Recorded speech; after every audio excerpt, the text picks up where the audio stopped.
السلام عليكم ورحمة الله وبركاته.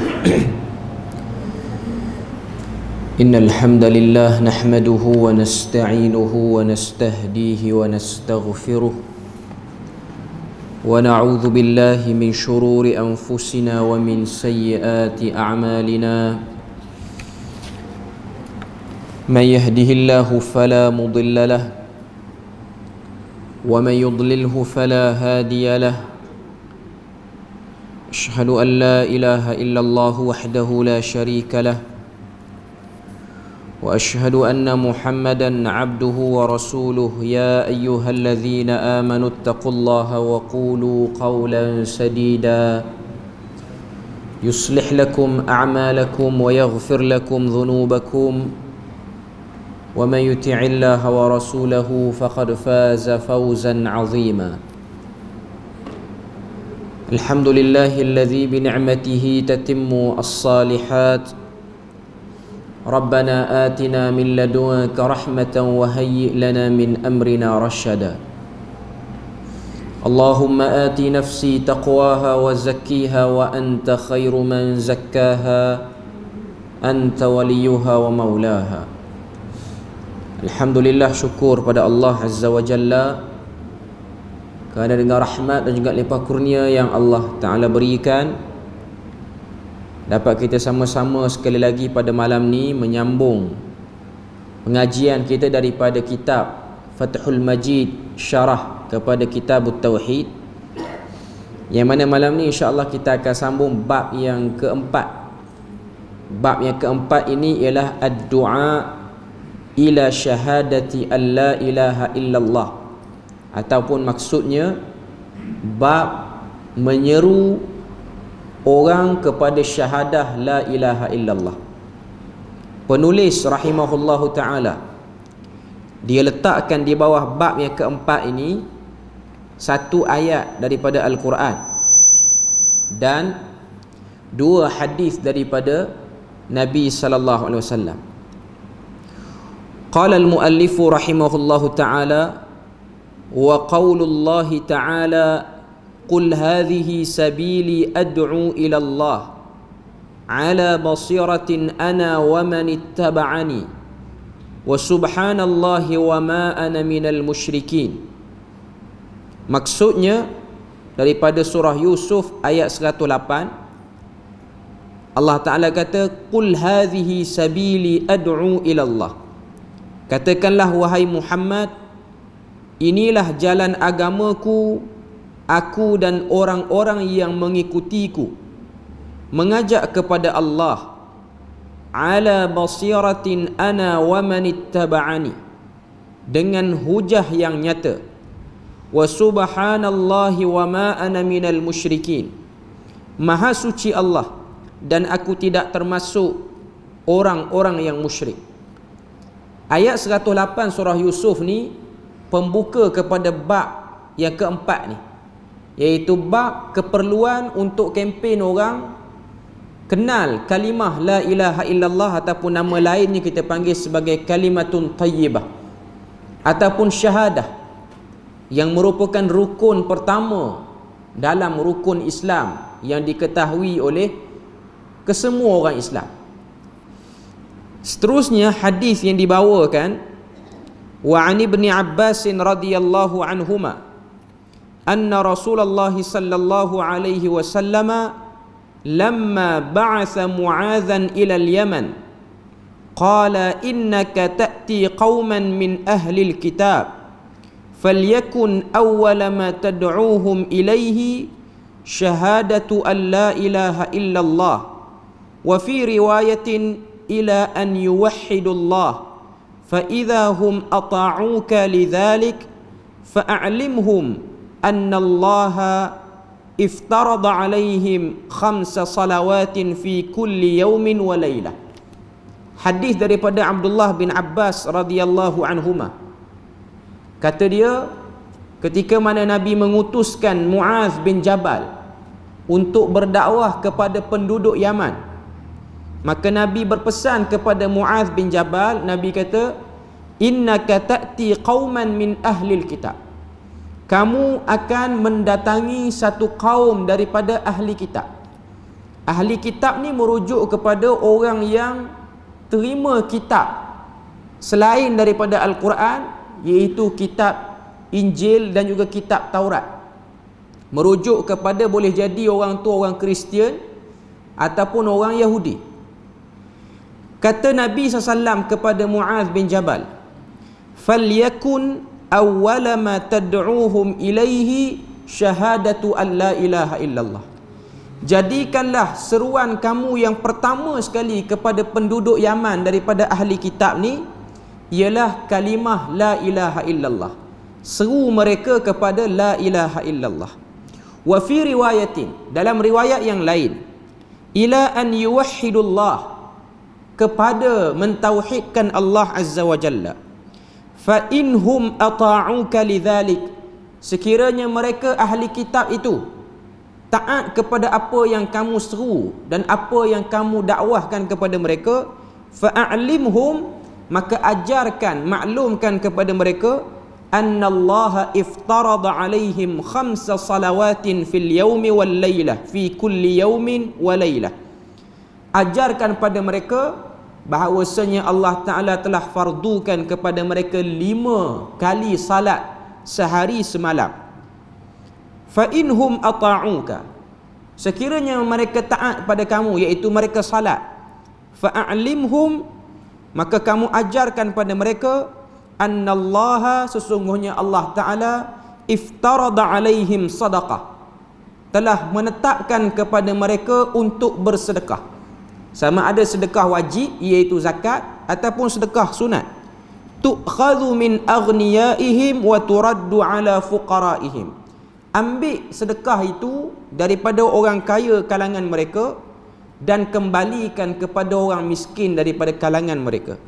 Fa inhum ata'uka lidzalik, sekiranya mereka taat dengar kata kamu wahai Muaz, fa iyyaka wa karaima amwalihim, maka kamu perhatikanlah kepada harta mereka, wattaqi da'watal mazlum, dan berhati-hatilah dengan doa orang yang dizalimi, fa innahu laisa bainahu wa bainallahi hijab, kerana ketahuilah olehmu bahawasanya doa orang yang dizalimi itu tidak ada di antara dirinya dengan Allah Azza wa Jalla itu hijab.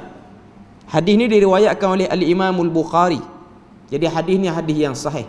Itu hadis yang diletakkan di bawah bab yang keempat ni. Kalau kita perhati ayat 108 surah Yusuf pembuka bab, hadis riwayat Abdullah bin Abbas ni ialah penguat kepada ayat di atas. Ayat tu sebut Allah Ta'ala kata, qul hadhihi sabili, katakanlah wahai Muhammad, inilah jalanku, iaitu jalan aku seru kepada Allah Azza wa Jalla ala basiratin. Maksud daripada ayat ni ialah seruan untuk mentauhidkan Allah Ta'ala sekali dengan hujah.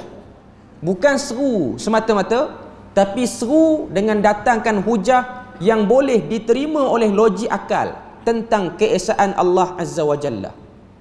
Dan hujah ini ataupun pegangan ini ataupun ideologi ini, aku pun beriman dengannya dan orang yang bersama dengan aku pun beriman dengannya. Ini yang disebut dalam ayat 108 surah Yusuf. Wa subhanallah, dan maha suci Tuhan, wa ma ana minal musyrikin, aku bukanlah daripada orang-orang yang melakukan penyembahan berhala ataupun orang-orang musyrik. Okay. Itu ayat 108. Allah Ta'ala nak beritahu bahawasanya dakwah yang paling awal disampaikan kepada mana-mana orang ialah dakwah kepada tauhid Allah Azza wa Jalla. Ajak kenal kalimah syahadah tu, ajak kenal kalimatut tayyibah, dan kena tahu pembatal-pembatal kepada kalimah tersebut, penyempurnaan-penyempurnaan pada kalimah tersebut. Adakah cukup, adakah padan satu orang tu dikira sebagai orang yang berpegang pada kalimah tauhid hanya dengan menyebut di lidahnya la ilaha illallah, ataupun di sana ada tuntutan lain? Jawapannya ada tuntutan lain. Tak padan satu orang tu dikira sebagai Muslim hanya kerana dia boleh sebut la ilaha illallah, tapi dia kena tahu apa tuntutan satu orang yang menyebut kalimah la ilaha illallah, dan apakah pembatal kepada orang yang menyebut la ilaha illallah. Jadi itu ialah perkara yang awal dan utama yang disebut juga dengan nama al-awlawiyat. Kita mungkin pernah dengar perkataan ni, yang disebut juga dengan nama fiqhul awlawiyat, memahami perkara yang utama di sekalian perkara yang ada dalam agama ni. Sebab tu bila mana sebut perkataan fiqh, jangan kita faham fiqh itu hanya hukum hakam ibadat semata-mata. Dalam fiqh itu juga termasuk perkara berkaitan dengan akidah. Sebab tu Imam Abu Hanifah dia meletakkan bab akidah ni sebagai fiqhul akbar, satu benda yang kita kena faham dan dia paling besar dan utama. Sebab perkataan fiqh tu maksud dia faham. Kita kena faham pada kalimah la ilaha illallah tu apa yang sebenarnya ingin dimaksudkan. Sebelum ni kita dah sebut pada kalimah la ilaha illallah itu adanya nafi, adanya isbat. La ilaha ialah penafian, tidak ada ilah. Ilah maksudnya ialah Tuhan yang disembah ketika mana kita nak beribadat. Kita nak beribadat, kita ada hajat, kita ada masalah, inilah nama yang diseru, inilah zat yang dipanggil. Jadi dalam kalimah syahadah itu menafikan mana-mana nama, mana-mana zat, mana-mana benda yang boleh diseru dan benda tu disangka ada kuasa. Ataupun kita guna terjemahannya ialah Tuhan. Ilah tu kita terjemahkan dalam bahasa Melayu dengan nama Tuhan. Illa Allah. Kita mengisbatkan bahawasanya tidak ada Tuhan melainkan Tuhan yang bernama dengan nama Allah. Sebab kalimah lafzul jalalah ataupun Allah itu ialah nama daripada nama-nama Tuhan, dan ialah nama yang paling banyak digunakan. Sebab tu dalam hadis Nabi sebut afdalu zikri la ilaha illallah. Seafdal zikir, maknanya sebaik-baik zikir itu ialah la ilaha illallah. Apa maksud zikir? Kita kena faham, zikir ni bukanlah hanya orang yang terkumat kami sebut kalimah tu berulang kali. Macam zikir lepas salat, subhanallah, alhamdulillah, Allahu akbar, itu ialah zikir juga. Cuma kita kena faham kalimah zikir ialah bermaksud orang yang ingat, tahu dan sedar. Dia ada orang dia sebut je, tapi dia tak tahu, dia tak sedar apa yang dia sebut, kenapa dia perlu sebut. Kalimah la ilaha illallah tu Nabi kata afdalu zikri, sebaik-baik zikir bagi orang yang sedar, bagi orang yang tahu apa tuntutan yang ada pada kalimah la ilaha illallah. Dan kalimah ini akan terbatal kalau seorang Islam itu, seorang Muslim itu, dia susah, dia minta pada benda lain. Keyakinan dia benda tu akan terangkat, benda tu akan dapat pertolongan kerana kuasa lain. Itu ialah pembatal kepada kalimah tayyibah yang telah dia sebutkan tu. Okay. Jadi itu ialah bab memahami kalimah tayyibah. Okay. Hadis yang disebutkan tadi, hadis riwayat pada Abdullah bin Abbas, iaitu ketika mana Nabi hantar Muaz bin Jabal. Muaz bin Jabal ni salah seorang sahabat Nabi yang agak muda, yang Nabi sebut sebagai ahli Quran. Nabi hantar dia ke Yaman. Daripada Madinah ke Yaman bukan tempat yang dekat. Madinah ke Yaman ni agak jauh. Madinah dengan Mekah pun jauh. Mekah dengan Yaman pun jauh. Okay. Nabi hantar dia ke Yaman. Dan Yaman kita kena tahu, Yaman ialah nama wilayah, bukan nama negara macam kita faham hari ni, Republic of Yaman tu. Yaman sekarang ni tu Yaman jugalah dulu. Cuma bila mana sebut Yaman pada zaman dulu, ia merangkumi negara Yaman hari ni dan juga merangkumi negara Oman hari ni. Sebab sekarang ni dua negara tu beza. Oman negara lain, Yaman negara lain. Yang ni republik, yang ni daulah. Daulah maknanya dia ada raja, macam Brunei. Sebab Oman sistem ialah sistem beraja. Okay. Ini nama wilayah. Nabi hantar dia kepada orang-orang di wilayah Yaman. Yaman ialah sebuah tempat yang terkenal dengan peradaban dunia macam Mesir juga.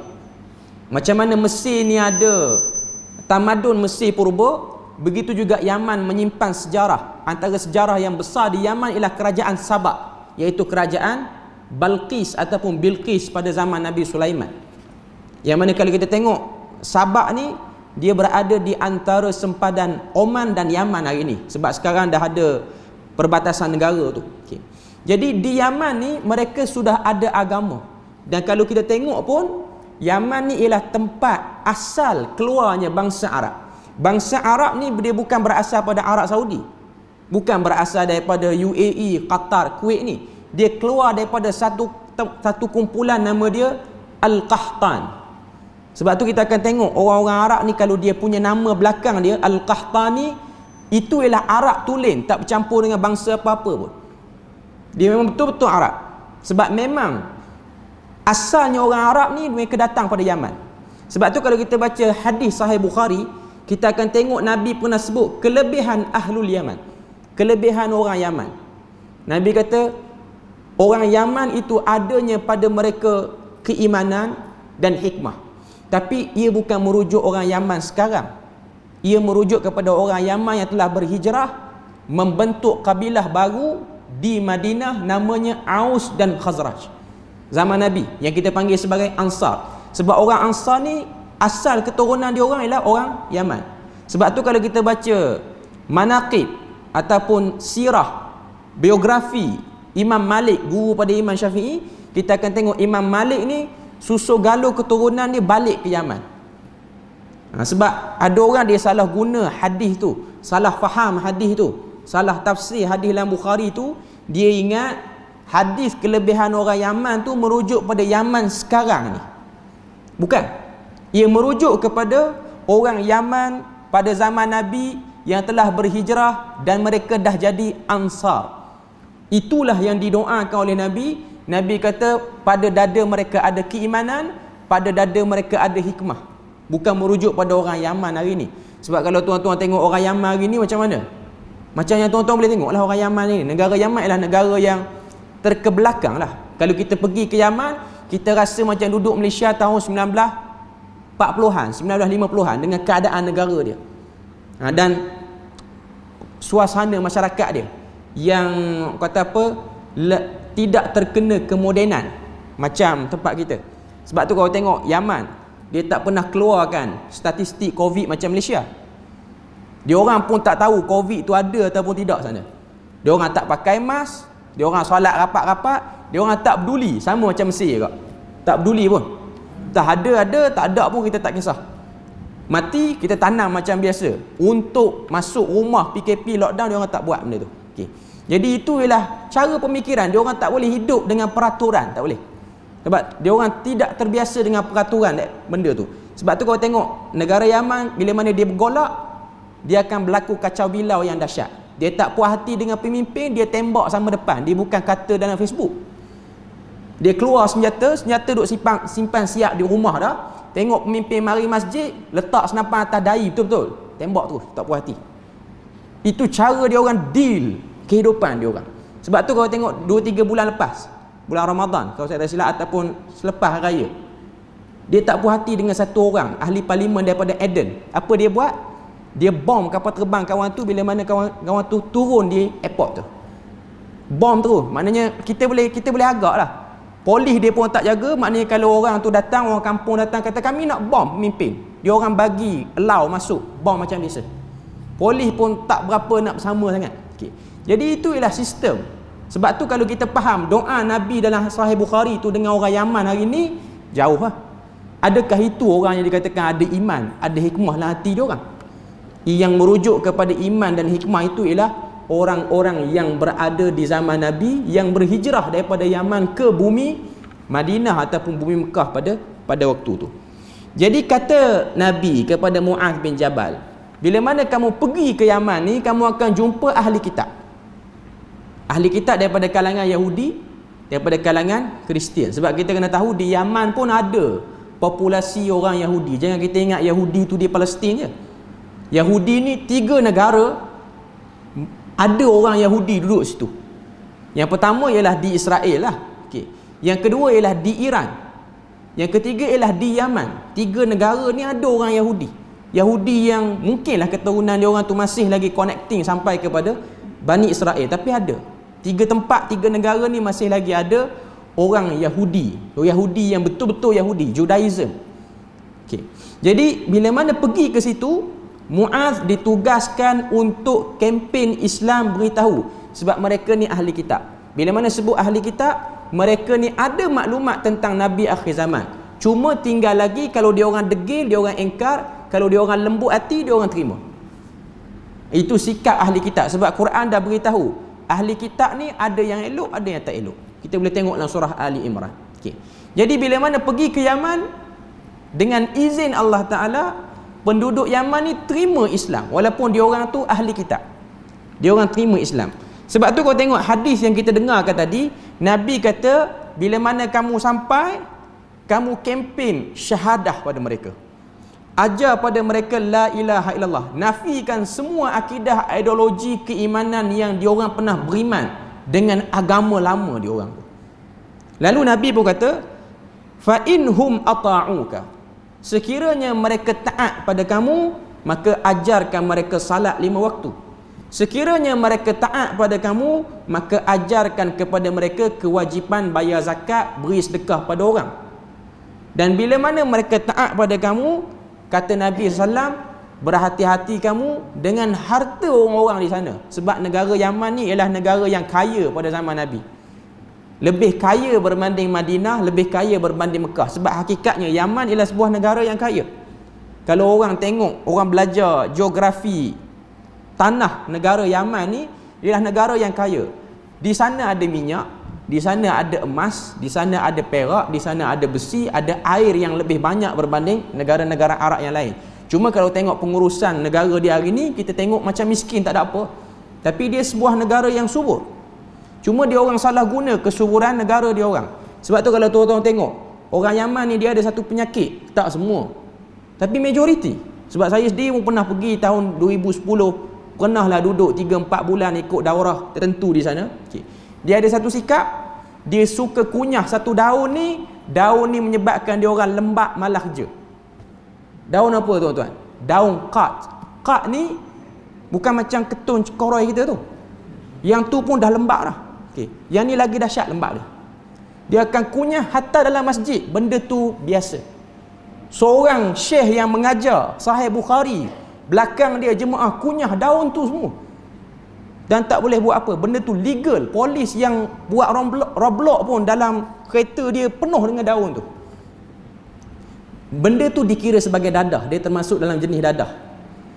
Para ulama sana telah fatwakan benda tu haram, tapi benda tu dah biasa. Daripada budak kecil tadika sampai orang tua umur 90, semua kunyah.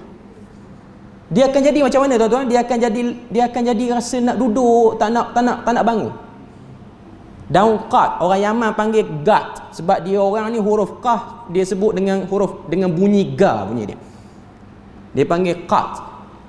Di Sudan pun ada, tapi Yaman lebih menyeluruh. Saya tengok benda tu sampai di Sana'a. Waktu tu belum berlaku revolusi lagi. 2010 belum berlaku revolusi, belum berlaku Arab Spring lagi. Okay. Kita sampai di Sana'a tu, sampai di Babul Yaman. Babul Yaman ni pasar dia orang, pasar besar. Dia ada 2 pasar. Satu pasar jual sayur, satu pasar jual daun tu saja. Tak jual benda lain. Daun qat. Dan orang Yaman lebih pilih untuk beli benda tu berbanding beli sayuran di rumah dia orang untuk ataupun makanan.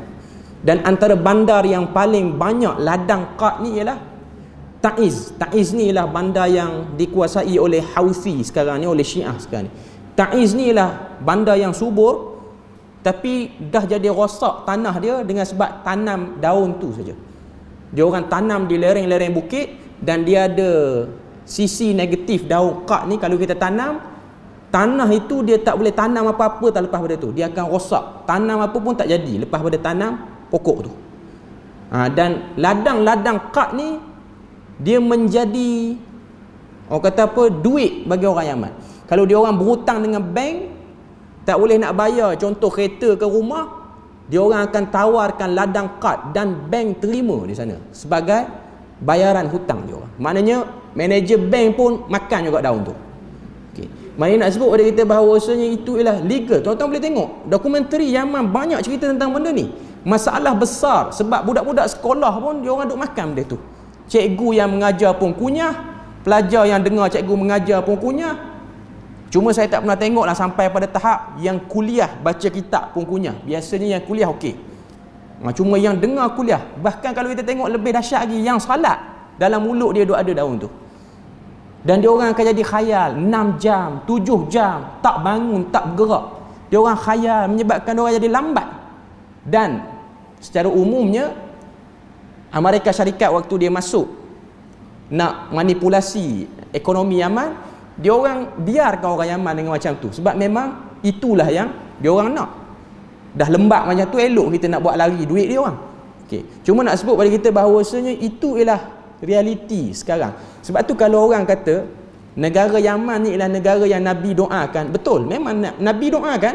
Okey, tapi ia bukan merujuk pada orang zaman sekarang, dia merujuk pada orang zaman Nabi. Kalau orang zaman sekarang tuan-tuan boleh tengok dengan khayal macam tu, adakah itu ahlu iman kita panggil? Dia khayal, dia tak tahu apa. Dia duduk dekat pintu masjid, dia khayal dan dia rasa dia orang yang berjaya, paling berjaya di dunia. Benda tu saya pernah tanya pada satu orang. Dia khayal dia kaya, dia khayal dia banyak duit, sedangkan dia tengah khayal waktu tu. Benda tu biasa. Okey. Jadi penduduk Yaman dulu ialah penduduk yang hebat. Tamadun dia orang hebat. Tapi sekarang dia orang dah hancur. Secara umumnya dia orang dah hancur. Tidak ada lagi keagungan kerajaan Sabak macam dulu, tak ada. Sebuah negara yang Allah Ta'ala rahmati bumi Yaman ni. Sebab tu kalau tengok Abdullah bin Mubarak, dia pernah sebut, kami pernah makan, ini dalam kitab Syiar Alam An-Nubala, kami pernah makan beras daripada Yaman, biji beras dan gandum pada Yaman, yang mana biji dan beras gandum daripada Yaman ni, sebiji tu sama besar dengan kurma besar, tuan-tuan. Besar, maknanya diberkati bumi itu. Sekarang makin kecil, makin kecil. Yang tempat kita ni kecil lah beras tempat kita. Dia orang beras tu sebiji kurma, maknanya dalam pinggan tu tak banyak pun, dah kenyang dah. Tu zaman Abdullah bin Barak tahun 200 Hijrah dulu. Makin kecil sampai kat kita sekarang. Cuma itu bumi yang Allah Ta'ala rahmati dulu. Tapi sekarang orang yang memerintahnya tak urus dengan elok, maka bumi itu menjadi bumi yang kucak kacir, bumi yang terkebelakang. Walau macam mana pun, daripada bumi itu lahir juga para ulama yang hebat sampai ke sekarang ni pun. Okay. Cuma nak sebut pada kita bahawasanya penduduk Yaman ialah penduduk yang disebut sebagai orang elit zaman tu. Maknanya bila mana Nabi hantar ni, Nabi bimbang sebab Nabi nampak orang Yaman ialah kategori orang yang intelektual, elit pada waktu tu. Sebab tu Nabi hantar sebaik-baik utusan, iaitu Muaz. Muaz ni orang yang petah, orang yang kata apa, perwatakan dia elok, orang yang handsome dalam erti kata lain, dan orang yang banyak ilmu, terutamanya ilmu Quran, dia paling munasabah untuk dihantar. Okay. Jadi Nabi kata, ajarkan pada mereka semua benda ni, dan berhati-hati dengan harta mereka, dan berhati-hati juga dengan doa orang yang zalim. Okay. Itu hadis yang kedua untuk bab yang keempat ni. Hadis yang seterusnya, walahuma an Sahl bin Sa'ad, diriwayatkan daripada Bukhari dan Muslim daripada sahabat yang bernama Sahal bin Sa'ad, anna Rasulullah sallallahu alaihi wasallam qala yauma Khaybar, sesungguhnya Rasulullah sallallahu alaihi wasallam telah berkata pada hari perang Khaybar. Perang Khaybar ni perang yang berlaku pada tahun ke-7 Hijrah, dan perang yang menyebabkan orang kafir secara keseluruhannya keluar daripada Madinah Al-Munawwarah, dan start daripada perang tu tidak ada lagi orang kafir di Madinah. Itu perang terakhir menentang orang Yahudi di Madinah. Okay. Kata Nabi, la'utiyanna ar-rayata ghadan rajulun yuhibbullaha wa rasulahu wa yuhibbullahu wa rasuluhu yaftahullahu ala yadayhi fabatan nasu yadukuna laylatahum ayyuhum yu'taha falamma asbahu ghadaw ala rasulillahi sallallahu alaihi wasallam kulluhum yarju an yu'taha faqala ayna Ali ibn Abi Talib faqila huwa yashtaki 'ainayhi qala fa arsilu ilayhi fa utiya bihi فبصق في عينيه ودعا له فبرأ كأن لم يكن فيه وجع فأعطاه الراية فقال انفذ على رسلك حتى تنزل بساحتهم ثم ادعوهم إلى الإسلام وأخبرهم بما يجب عليهم من حق الله تعالى فيه fa wallahi la an yahdiya bika rajulun wahidan khairul laka min humrin na'am yadukuna ay yakhudun. Maksud hadis ni, hadis yang kedua penyokong pada bab kalau nak kempen Islam ni kena kempen syahadah dulu, bukan kempen semayang dulu, kempen kenal Tuhan dulu. Okey. Kata Sahal bin Sa'ad, sahabat Nabi, dia kata pada waktu berlakunya perang Badar, pada waktu berlakunya perang Khaybar, perang menentang Yahudi. Khaybar ni ialah salah satu tempat di Madinah. Hari ni pun nama dia Khaybar. Khaybar ni antara bandar elit yang berkumpul dalam tu ialah orang Yahudi. Bani Quraidah, Bani Qainuqa dan Bani Nadir. Dia bandar yang elit. Dalam tu dia ada pekan-pekan kecil. Bandar Khaybar dalam tu dah ada pekan, dan keseluruhan pekan tu dibentengi. Dia ada, orang kata apa, ada kubu daripada luar. Hebat, bandar yang hebat. Berbanding dengan Madinah, tempat masjid Nabi tu, Khaybar lagi cantik, lagi hebat. Okay. Nabi kata pada waktu nak berlakunya perang Khaybar ni, Nabi kepung dia orang beberapa hari, tapi dia orang tak keluar pun. Bila mana nak berlaku je perang ni, Nabi kata la'utiyanna rayata ghadan rajulun yuhibbullaha wa rasulahu wa yuhibbuhullahu wa rasuluhu. Esok aku akan beri panji ni, panji perang ni, kepada satu orang lelaki yang mencintai Allah dan Rasul, dan Allah dan Rasul pun mencintainya. Okey. Yaftahullahu ala yadayhi. Allah Ta'ala akan beri kemenangan perang Khaybar ni kepada lelaki ni. Okey. Fabatan nas. Maka pada malam itu para sahabat ni duk bercakap, siapa lelaki yang Nabi sebutkan dalam hadis ni? Nabi sebut malam. Nabi kata esok aku akan beri. Jadi diorang duk bersangka-sangka dan diorang duk mengimpikan akulah orang yang disebut oleh Nabi itu. Maka bila mana falamma asbahu, bila mana keesokan harinya, ghadaw ala Rasulillah sallallahu alaihi wasallam, maka semua para sahabat menghadap Rasulullah sallallahu alaihi wasallam, kulluhum yarju an ya'taha. Semua mereka ni berharap dioranglah akan diberi panji oleh Rasulullah tu. Sehinggalah Nabi kata, aina Ali bin Abi Talib? Di mana Ali bin Abi Talib? Maknanya yang akan terima panji ni ialah seorang sahabat yang bernama Ali bin Abi Talib. Faqila, maka ada orang beritahu Ali tak ada. Sebab apa Ali tak ada? Huwa yashtaki ainaihi. Kerana Ali pada waktu tu dia sakit mata. Jadi dia tidak ada dalam pertemuan pagi tu. Okey. Qala, maka Nabi kata, fa arsilu ilaihi, panggil dia. Fa utiya bihi, lalu dibawa Ali ke hadapan Nabi. Fa basaqa fi ainaihi, lalu Nabi pun meludah kedua matanya dan mendoakan kesembuhan kepada Ali bin Abi Talib. Fa bara'a, lalu sembuhlah sakit mata Ali bin Abi Talib. Ka'anna lam yakul bihi waj'un, seakan-akan mata tu tak pernah kena sakit pun. Fa'atahu rayah, lalu Nabi pun memberi kepada dia panji untuk perang pada hari ni, iaitu perang Khaybar ni. Lalu Nabi kata kepada dia, umfuz ala rislika hatta tanzila bisahatihim. Apa Nabi kata? Nabi kata, melangkahlah ke depan dengan hati-hati sehingga kamu masuk ke dalam kampung-kampung mereka, iaitu dalam bandar Khaybar tu, pekan-pekan mereka. Okey. Kemudian kata Nabi, thumma du'uhum ilal Islam. Sebelum perang, ajak mereka untuk berdamai dengan masuk Islam. Wa akhbiruhum bima yajibu alaihim min haqqillahi ta'ala fi. Beritahu kepada mereka perkara yang paling penting dalam agama ni ialah mengenal Tuhan, iaitu mengenal kalimah syahadah. Fa wallahi, lalu Nabi bersumpah, Nabi kata, demi Allah, la an yahdiyallahu bika rajulan, sekiranya Allah Ta'ala mentakdirkan orang masuk Islam dapat hidayah kerana kamu, maka ianya lebih baik berbanding mendapat unta merah. Unta merah ni ialah kenderaan yang paling terbaik. Yadukun ay yakhudun. Yadukun situ maksudnya ialah membicarakan. Maknanya bila mana masuk, jangan keluarkan lagi pedang daripada sarung, jangan tarik lagi anak panah ke busur. Kempen Islam dulu. Kempen Islam.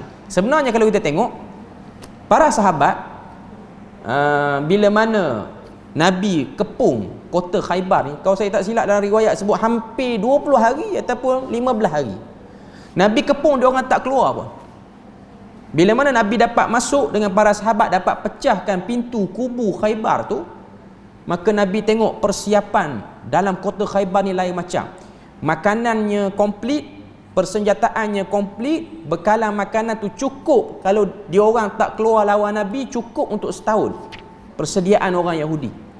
Kalau kita baca dalam sirah, kita akan tengok sebelum perang tu berlaku, ada beberapa orang sahabat ni, diorang panjat kubu kota Khaybar untuk bunuh ketua Yahudi yang bernama Huyai bin Akhtab. Huyai bin Akhtab ni ialah ayah kepada isteri Nabi Safiyah binti Huyai.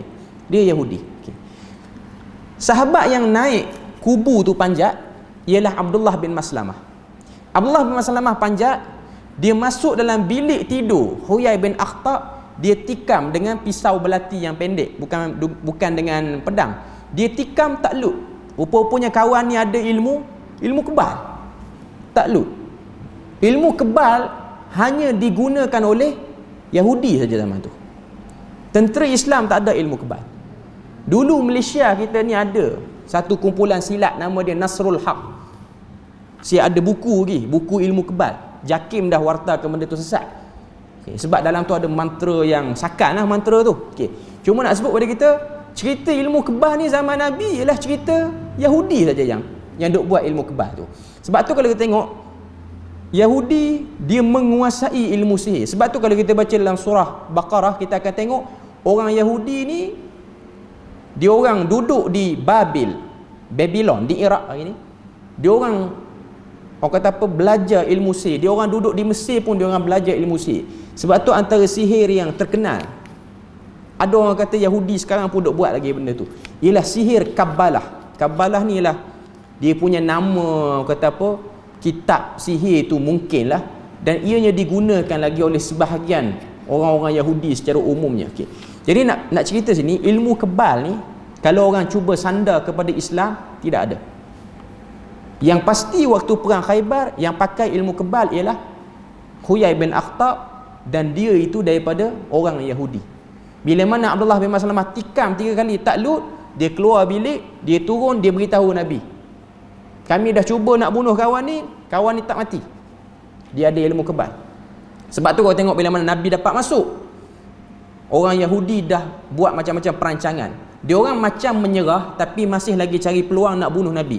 Peristiwa Nabi makan daging yang diracun ialah pada peristiwa perang ni. Sebab kita kena tahu perang Khaybar ni dia berlangsung beberapa hari. Nabi kuasai 1 pekan sehingga selesai 7 pekan dalam bandar Khaybar tu. Habis perang, maka Nabi pun tengok harta rampasan perang bukan main banyak, dan ada satu orang Yahudi ni tiba-tiba baik hati, tawarkan pada Nabi jamuan makan. Bila mana Nabi dihidangkan dengan daging tu, rupanya daging tu dah diletakkan dengan racun. Ada satu orang sahabat tu, dia punya lapar perang, berapa hari dah tak makan makanan sedap ni, tengok ambil je lapar, ambil terus. Dia kunyah, dia mati on the spot. Sehinggalah datang Jibril beritahu daging itu telah diracun. Nabi dah sempat kunyah, Nabi keluarkan balik, cuma kesan racun tu masih melekat dalam mulut Nabi. Takdir Tuhan, Allah Ta'ala tak matikan Nabi waktu tu. Beberapa tahun lepas pada tu baru Nabi wafat. Sebab tu pada hari kewafatan Nabi, Nabi kata kepada Aisyah radhiyallahu anha, makin sakit kesan racun yang ada dekat lelangit Nabi. Bila mana Aisyah tengok dalam mulut Nabi, lelangit Nabi tu warna hitam, kesan daripada racun itu. Okay. Jadi itu ialah perangai Yahudi. Lawan sama depan dia tak berani. Dia pakai sihir, dia pakai kaedah racun. Okay. Bila mana dia orang dah terdesak, dia orang akan guna kaedah tu. Okay. Cuma nak sebut pada kita bahawasanya beza Ali bin Abi Talib, dia mengetuai, orang kata apa, peperangan tu, mengetuai orang Islam. Kempen syahadah orang Yahudi di Khaybar dia tak terima. Beza dengan Muaz bin Jabal, dia kempen Islam, orang Yaman ni dia terima Islam yang dibawa oleh Muaz bin Jabal tu. Orang Yaman ni dia lebih mudah. Secara umumnya kalau tengok orang Yaman hari ni pun, orang Yaman ni lah orang yang lebih lembut sikit lah. Dia taklah kategori Arab yang lembut sangat, tapi dia mudah, kita nak deal dengan dia tu mudah. Tambah dengan orang Yaman ni, dia punya, kalau dia dengan orang Melayu lah, dia punya adat lebih kurang. Bahkan kita ni pun sebenarnya banyak terambil adat daripada dia orang. terutamanya kita orang Melayu ni, terutamanya belah Indonesia, Hadrami ni lah nama tempat Hadramaut di Yaman. Makanan dia orang, cara pakaian. Sebab tu kalau tuan-tuan pergi ke Hadramaut di Yaman hari ni, tuan-tuan akan tengok suasana dia macam tempat kita. Orang sana pakai kain pelekat, sama jenis, jenama Indonesia semua. Kehidupan dia orang. Bukan nak kata dia ambil kita ambil pada dia orang, jenis pakai kain apa semua tu. Dengan hiburan, dengan makanan dia orang yang dia punya rasa kari apa semua tu dekat dengan makanan kita. Okey. Cuma nak sebut pada kita bahawasanya nak deal dengan dia orang lebih mudah. Maknanya dengan sebab dia orang tu mudah untuk terima, sambut orang luar, berbeza dengan sahabat menyampaikan Islam di tempat-tempat yang lain. Okey. Cuma poin kita pada malam ni saya nak sebutnya ialah Nabi dia tak suruh masuk tempat orang, solatlah kamu. Tak suruh. Nabi suruh syahadah dulu. Nabi suruh terang, bagi clear. Benda ni. Apa yang perlu ada dalam kalimah syahadah, apa yang boleh membatalkan kalimah syahadah, itu yang diterangkan oleh Nabi sallallahu alaihi wasallam. Nabi tak terangkan benda lain. Jadi, apa yang kita dapat faham daripada bab yang keempat ni, bab perlunya menyeru manusia kepada syahadah. Kalau kita nak ajar orang, sama ada orang baru masuk Islam ataupun orang Islam yang baru nak belajar Islam, inilah benda yang kita kena beri penekanan. Kita tak ajar dia cepat-cepat kepada salat, hukum, hakam, jual beli, tak ajar lagi. Kita ajar dia faham kalimah la ilaha illallah dengan sebenar-benarnya. Kita kena ajar dia supaya setiap tindak tanduk yang dia buat dalam hidup dia, dia ikut segala apa yang berkait dengan kalimah la ilaha illallah. Kalau dia sakit pun dia kena faham kat mana cara minta tolong yang betul. Minta tolong yang salah macam mana, minta tolong yang dilarang oleh syariat macam mana. Itu semua berkait dengan kalimah la ilaha illallah. Untuk bab yang keempat ni, dia ada banyak pecahan. Di bawah bab yang keempat ni, penulis rahimahullahu ta'ala, dia bahagikan 30 subtopik. Ada 30 subtopik. Okay. Dan malam ni pun saya tak nak fokus 30 tu, memang tak sempat lah kita nak bahas semua sekali. Cuma nak sebutnya ialah daripada 30 tu, dia dipecahkan daripada 2 hadis, 1 ayat. Ayat berapa? Ayat 108 surah Yusuf, hadis riwayat Bukhari dan juga riwayat Muslim, iaitu hadis daripada Abdullah bin Abbas, cerita apa Nabi pesan pada Muaz bin Jabal waktu nak hantar Muaz bin Jabal ni berdakwah ke Yaman. Muaz bin Jabal dia berdakwah, lepas tu dia balik semula ke Madinah. Lepas tu, lepas Nabi wafat, dia pergi ke Syam. Sebab tu kita akan tengok kubur Muaz bin Jabal ni di mana? Di Jordan hari ni. Walaupun dia tu berdakwah di Yaman, dia tidak wafat di Yaman. Tapi jasa dia untuk orang Yaman tu besar lah. Dan Nabi sebut kepada para sahabat yang lain, a'lamun nas bil halali wal haram Muaz bin Jabal. Orang yang paling faham dengan halal dan haram ialah Muaz bin Jabal. Allah Ta'ala beri kepada Muaz bin Jabal ni kepandaian ilmu jawab hukum hakam fiqh di Yaman. Waktu di Yaman tu dia menjadi pakar rujuk. Setiap sahabat ni dia ada kecenderungan. Antaranya ialah Zaid bin Harithah. Zaid bin Harithah ni ialah anak angkat Nabi. Dia ada anak nama dia Usamah bin Zaid. Zaid bin Harithah ni apa dia punya kemahiran dia? Kemahiran dia ialah ilmu faraid, ilmu pembahagian harta pusaka.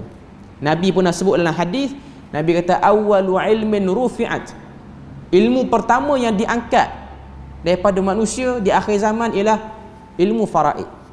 Sebab tu kalau tuan-tuan tengok, saya rasa di Perlis ni pun tak banyak orang buat kuliah bab faraid. Kalau ada tak tahulah, tapi jaranglah jumpa ustaz mengajar bab faraid. Saya sendiri pun tak berani nak ajar bab faraid ni.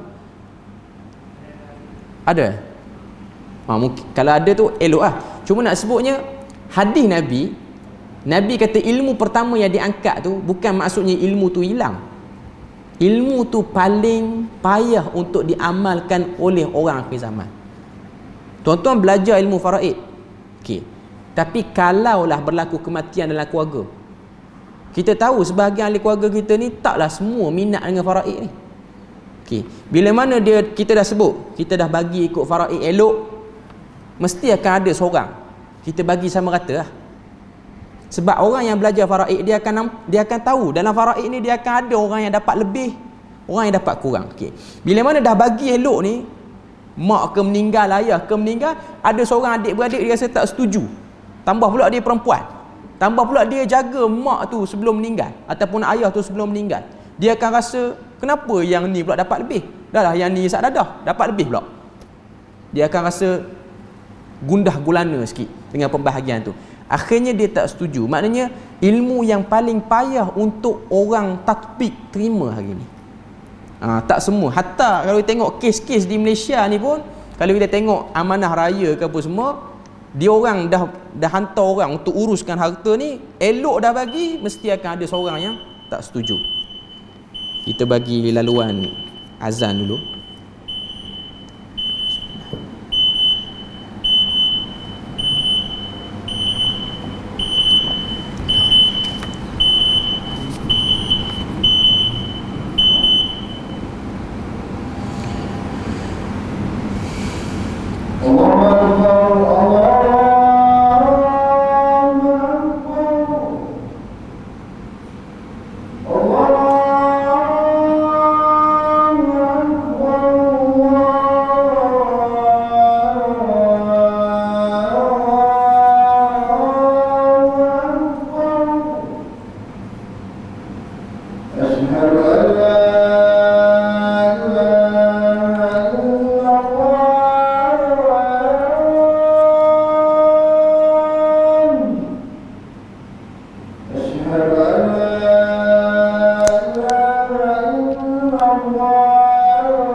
Okey, kesimpulan akhirnya apa yang dah kita dengarkan pada malam ni ialah kepentingan menyeru kepada tauhid kepada Allah Azza wa Jalla dengan hujah-hujah yang mantap. InsyaAllah minggu seterusnya kita akan bahaslah berdasarkan ayat dalam surah Yusuf tu, apa maksud Allah Azza wa Jalla bila mana dia kata ad'u ilallahi ala basirah, serulah kepada Allah di atas basirah. Basirah tu maksudnya hujah, perincian, pendetailan terhadap ilmu tauhid tu sendiri. Okay. Jadi alhamdulillah kita berpada situ je untuk malam ni. Moga Allah Taala beri rahmat dan berkat. Subhanakallahumma wa bihamdik asyhadu an la ilaha illa anta wa astaghfiruka wa atubu ilaik. Wassalamualaikum warahmatullahi wabarakatuh.